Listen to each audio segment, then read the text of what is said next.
एक कैदी को फांसी की सज़ा दिया जाता है। उसके सज़ा को करीबन 3 दिन रह जाते हैं तो जेलर साहब उसके पास आते हैं और पूछते हैं कि आखिर तुम्हारी अंतिम इच्छा क्या है। जो उसकी अंतिम इच्छा होती है दोस्तों, आप लोग भी सुनेंगे तो चौंक जाएंगे और हैरान हो जाएंगे। जब किसी का भी दोस्तों फांसी की सज़ा होता है तो उसकी अंतिम इच्छा जाहिर किया जाता है। उससे पूछा जाता है कि तुम्हारी आखिर अंतिम इच्छा क्या है। अगर अंतिम इच्छा पूरी करवाने वाली होती है तो उसका पूरा भी कराया जाता है। दोस्तों, जब उस कैदी से जेलर साहब पूछते हैं कि तुम्हारी अंतिम इच्छा क्या है, तो वो कहता है मेरी अंतिम इच्छा यही है कि मैं अपनी पत्नी के साथ एक रात बिताना चाहता हूँ, उसके साथ सुहाग रात मनाना चाहता हूँ।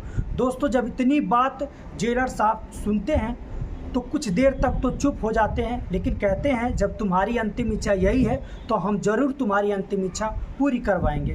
दोस्तों, आज की जो कहानी है एक कैदी की है जो कि उसको फांसी की सज़ा होती है। तो वो जेलर साहब से अपनी अंतिम इच्छा जाहिर करता है कि मैं अपनी पत्नी के साथ सुहाग रात मनाना चाहता हूँ। दोस्तों, बड़ी इंटरेस्टिंग कहानी है। आइए जानते हैं इस कहानी को पूरी वीडियो में। लेकिन उससे पहले आप सभी से एक छोटी रिक्वेस्ट है, अगर चैनल पर नए हैं तो चैनल को सब्सक्राइब कर दीजिए, वीडियो को भी लाइक कर दीजिए।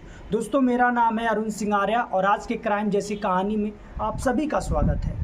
दोस्तों, एक लड़का होता है जिसका नाम सुबोध होता है। उसी का दोस्त होता है प्रमोद, जो कि बचपन से ही ये दोनों बहुत अच्छे दोस्त थे और जब स्कूल में भी पढ़ाई किए तो एक साथ और कॉलेज में भी पढ़ाई किए तो एक साथ, और जब कंपनी में जॉब की बात आती है तो दोनों एक साथ एक ही कंपनी में एक ही पोस्ट पर हो जाते हैं।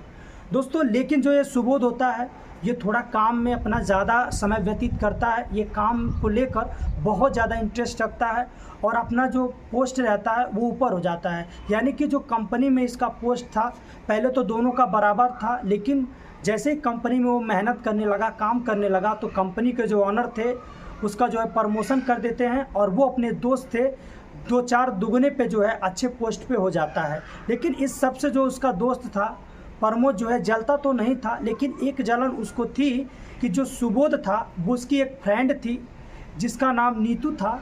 जब भी वो कंपनी में आती थी वे दोनों अच्छे से उनकी बातचीत होता था, तो इसको देखकर वो प्रमोद जो था थोड़ा जलन रखता था कि हमारी दोस्ती जो है इससे अच्छी नहीं है, हमसे ये उतना ज़्यादा मतलब नहीं रखती है, जबकि मेरे दोस्त सुबोध से बहुत अच्छी मतलब रखती है। दोस्तों, जब भी सुबोध खाने पीने का कोई सामान मतलब लेन चलाता, कभी उसका टिफ़िन जो है नीतू खा लेती, कभी नीतू का टिफ़िन जो है वो खा लेता। यानी कि दोनों जो है मिल बांट कर जो है अपने खाने पीना जो भी समय होता था गुजारते थे। बड़े अच्छे उन लोग जो है दोस्त थे।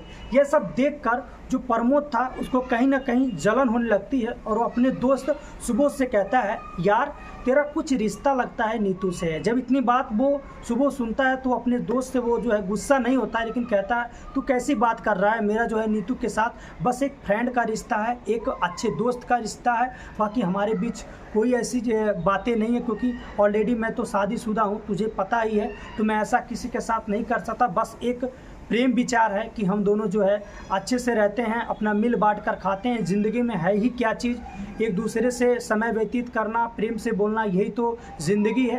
तो इतनी बात जब प्रमोद सुनता है तो कहता है यार अगर तेरी कुछ ऐसा जो है रिलेशन नहीं है तो मेरा जो है नीतू के साथ जो है थोड़ा सेटिंग करवा दे, मैं भी उसके साथ दोस्त बनकर रहूं, या जो भी हो मैं उसके साथ करना चाहता हूं। तो कहता है देख भाई तेरा मर्जी, तू उससे बात कर, तू उससे कर, उसके मन में क्या है तेरे लिए मैं ये नहीं जान सकता, तू जान, तू समझ।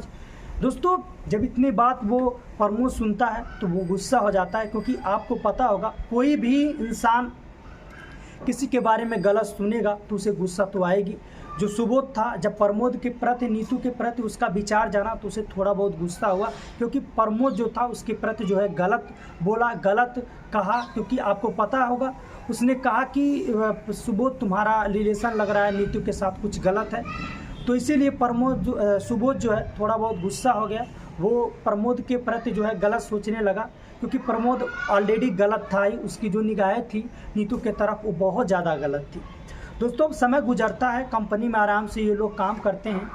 एक दिन नीतू कहती है कि सुबोध मैं तुम्हारे रूम पे चलना चाहती हूँ और तुम्हारे साथ जो है पार्टियाँ करना चाहती हूँ। वैसे भी संडे को छुट्टी रहती है, मैं सोच रही हूँ कि तुम्हारे रूम पर आऊँ, कुछ खाना पीना किया जाए, मौज मस्ती किया जाए।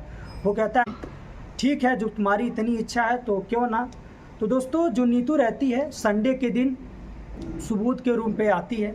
अब जब सुनता है प्रमोद की नीतू सुबोध के रूम पर आ रही है तो उसके मन में कुछ पहले से ही गलत विचार थे, वैसे भी गलत विचार हो जाता है। वो सोचता है हो सकता हो नीतू और सुबोध के बीच कुछ अवैध प्रेम हो, मैं उसको जानूंगा समझूंगा। इसीलिए प्रमोद भी सुबोध के रूम पर आ जाता है और जब आता है दोस्तों तो देखता है सिर्फ नीतू अकेली उसके कमरे में है, वहाँ पर जो है सुबोध नहीं है। क्योंकि दोस्तों सुबोध जो था उस सामान लेने के लिए मार्केट चला जाता है, कहता है तुम इंतज़ार करो, मैं जो है आधे घंटे में 10 मिनट में तुम्हारे पास आ जाऊंगा। जब प्रमोद नीतू को अकेला देखता है तो कमरे को लॉक कर लेता है और उसके साथ बदतमीजी करने लगता है, उसके साथ छेड़खानी करने लगता है। आखिरकार वही होता है दोस्तों, प्रमोद उसके साथ ऐसी हैवानियत करता है जिसका आप सभी लोग कल्पना नहीं किए होंगे।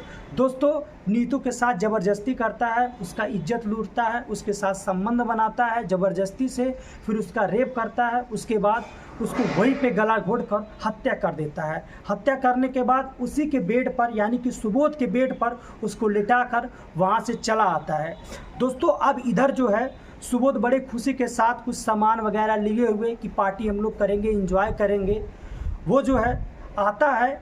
तो जैसे ही अपने कमरे का दरवाज़ा खोलता है तो देखता है कि नीतू जो है हमारे ही बेड पर एक ऐसी अवस्था में पड़ी हुई है कि जैसे कोई उसके साथ जो है पहले रेप किया हो, उसके साथ पहले संबंध बनाया हो, उसके बाद उसका गला घोटकर हत्या कर दिया हो।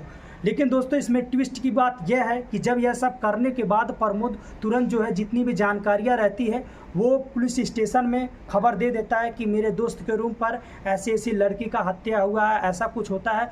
तो जैसे कुछ बिना सोचे समझे कि किसी को वो फ़ोन लगाया सुबोध, तभी जो है पुलिस आ जाती है और पुलिस वही करती है जो देखती है।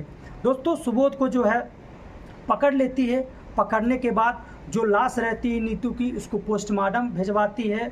उसका चेकअप होता है तो पोस्टमार्टम में यही निकलता है कि उसके साथ पहले बलात्कार किया गया है, उसके साथ पहले संबंध बनाया गया है, उसके बाद जो है उसका गला घोटकर हत्या कर दिया गया है। अब दोस्तों पूरी पुलिस की शक जो है सुबोध पे होती है, क्योंकि जो लाश मिली थी वो नीतू की वो सुबोध के बेड पर मिली थी, सुबोध भी वहाँ पर पहले से हाजिर था। तो जो पुलिस का शक होता है वो सीधा सुबोध पे चला जाता है।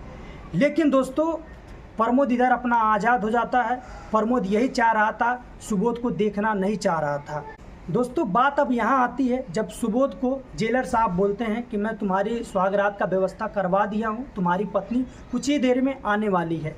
दोस्तों जहाँ सुबोध जो है अपनी पत्नी के साथ सुहागरात मनाने वाला होता है उस कमरे में जो वहाँ के जेलर साहब होते हैं एक खुफिया कैमरा लगवा देते हैं, उसके बाद एक वॉइस रिकॉर्डर भी लगवा देते हैं जिससे कि वो अपने लैपटॉप स्क्रीन पर जो भी वहाँ पर गतिविधियाँ हो वो पति पत्नी के बीच में वो आसानी से देख पाएँ। क्योंकि दोस्तों कहीं ना कहीं जेलर साहब को कुछ ऐसा शक था कि हो सकता हो कुछ गलत ना हो जाए कैदी के साथ, इसीलिए जो है एक कैमरा भी खुफिया लगवा देते हैं, एक वॉइस रिकॉर्डर भी लगवा देते हैं जिससे कि वो जितनी भी उनके बीच बातें हैं वो आसानी से वो जेलर साहब सुन सके। दोस्तों कुछ देर बाद सुबोध की पत्नी आती है, सुबोध को उस कमरे में भेज दिया जाता है। अब सुबोध की पत्नी जैसे ही आती है सुबोध को देखकर रोने लगती है, क्योंकि दोस्तों आखिर किसी का पति इस दुख में रहे तो वो पत्नी के ऊपर क्या बीतेगा ये आप लोग जानते होंगे। दोस्तों सुबोध की पत्नी उससे कहती है कि आखिर बताओ मेरे में ऐसी क्या कमी रह गई थी कि तुम जो है ऐसी घिनौना हरकत किए, तुम जो है नीतू के साथ इतनी गलत किए कि आज तुम्हें जो है फांसी की सज़ा हो रही है। दोस्तों सुबोध जो है रोने लगता है, कहता है तुम भी मुझे शायद गलत समझ रही हो, जैसा तुम सोच रही हो ऐसा कुछ नहीं है। मैं जो है नीतू को अपने कमरे पे बुलाया था उसको पार्टी देने के लिए, ना कि उसके साथ गलत करने के लिए। नीतू की व्यवहार और हमारी व्यवहार ऐसी थी, एक इतनी अच्छे दोस्त थी वो हमारी कि मैं उसके साथ कभी गलत करने के लिए भी सोच नहीं सकता, करना तो दूर की बात है। दोस्तों सुबोध अपनी पत्नी से जो भी बातें रहता है, जो भी दर्द रहता है वो अपनी पत्नी से बताता है। उसकी पत्नी भी फपा फका कर रोने लगती है, इधर सुबोध भी रोने लगता है, दोनों गले पकड़कर एक दूसरे को रोने लगते हैं। जब इतनी बात वहाँ पर जेलर साहब सुनते हैं, अपनी लैपटॉप स्क्रीन पर उन दोनों की अवस्था देखते हैं, तो दोस्तों दौड़े दौड़े सुबोध के कमरे के पास चले आते हैं और वहाँ पे जो बॉडीगार्ड थे वो भी रो रहे थे और वहाँ पर उसके पति पत्नी भी रो रहे थे। दोस्तों उसके बाद सुबोध कहता है कि अब तुम जाओ, घर जाओ और मेरी चिंता छोड़ो, अब जो होना था तो वो हो गया, भगवान की जैसी मर्जी। तुम जाओ, 2 लड़के हैं उनको अच्छे से पालना, अच्छे से बड़ा करना।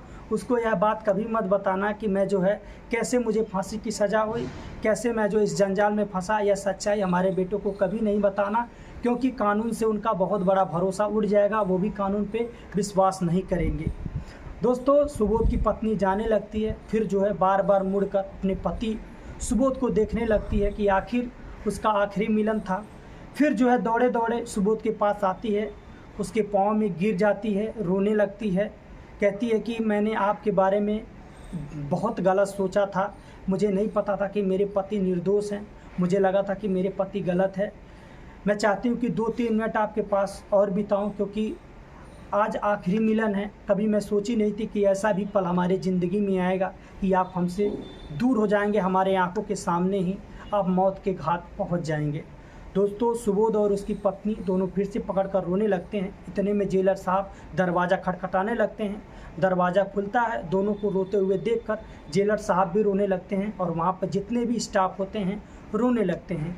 दोस्तों, पूरे जेल में जो है, पूरे थाने में रोना पिटना पड़ जाता है। जितने भी वहाँ पर स्टाफ होते हैं, चाहे वो जेलर हों, चाहे वो पुलिसकर्मी हों, चाहे हवलदार हों, सभी जो है रोने लगते हैं, सभी जो है दुखी हो जाते हैं। दोस्तों, अगले दिन जेलर साहब ये सब बातें जो बड़े ऑफिसर होते हैं उनको बताते हैं। उसके बाद यह जो है जितनी बातें रहती हैं, जो वॉइस रिकॉर्डिंग हुआ था, वो जो है कोर्ट में पेश होता है। उसके बाद जो है प्रमोद को पकड़ा जाता है। प्रमोद को पकड़कर जज साहब उसको फांसी की सज़ा सुनाते हैं और बेइज्जत जो है सुबोध को रिहा किया जाता है। उसकी पत्नी को यह खबर दिया जाता है, तुम्हारे पति को बेइज्जत जो है बरी किए हैं। और दोस्तों, साथ साथ में उसे जो है 2.5 लाख का जुर्माना भी दिया जाता है। जब इतनी बात सुबोध की पत्नी सुनती है तो बहुत खुश होती है। उसके बाद सुबोध जो है अपने घर आता है और अपने बच्चों में जो है खुशी खुशी से अपना ज़िंदगी बिताने लगता है। दोस्तों, कहते हैं कि ज़िंदगी में कभी कभी ऐसा भी पल आता है जिसको जो है लोग जो है गलत कर देते हैं, लोग गलत हो जाते हैं। दोस्तों, आज के डेट में जो है दोषी लोग बाहर हैं, निर्दोष लोग जो है जेल में हैं। जहाँ तक मेरी अनुभव है, मैं बता रहा हूँ, आजकल यही हमारे देश में हो रहा है। कहीं ना कहीं निर्दोष लोगों को फांसी का सज़ा दिया जा रहा है, उनको जो है जेल में डाल दिया जा रहा है, उनको जीवन कारावास हो रहा है और दोषी लोग जो है आराम से आज़ादी से घूम रहे हैं। दोस्तों, ये रही आज की कहानी। आप लोग को कैसी रही प्लीज़ कमेंट बॉक्स में अपनी राय ज़रूर दीजिएगा। उम्मीद करते हैं तो दोस्तों आप लोग को ये कहानी बहुत ज़्यादा अच्छा लगा होगा। अगर अच्छा लगा होगा तो चैनल को सब्सक्राइब करके वीडियो को लाइक शेयर कमेंट जरूर कीजिएगा। मिलते हैं ऐसी किसी इंटरेस्टिंग कहानी को लेकर, तब तक के लिए धन्यवाद। जय हिंद, वंदे मातरम।